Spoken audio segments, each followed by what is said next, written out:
Hi everybody, this is the Math 20-1 Trigonometry Review. This is question 26b.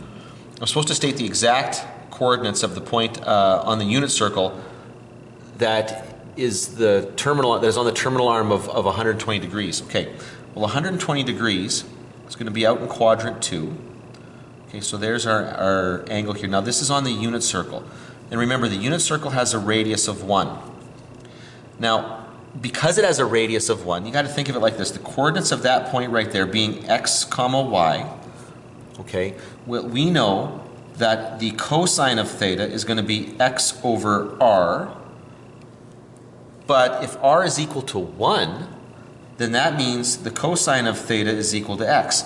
Just like if the sine of theta is equal to y over r, and r is equal to 1, the sine of theta is simply going to equal y. So what's going to happen here is basically the cosine and the sine of this angle, 120, will correspond to the x and y coordinates. So this is going to end up being the cosine of 120 degrees, comma the sine of 120 degrees. Now it's a little bit more complicated than that, okay? And the reason I say that is because it's in quadrant, well, actually this is going to come out of it anyway.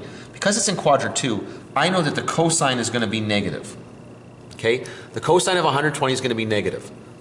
The reference angle for 120 is 60 degrees, so this is going to end up being a half, because the cosine of 60 degrees is a half. Negative because we're in quadrant 2. The sine of 120, well, 120 is in quadrant 2, the sine is positive, so it's going to be positive. The reference angle is 60 degrees.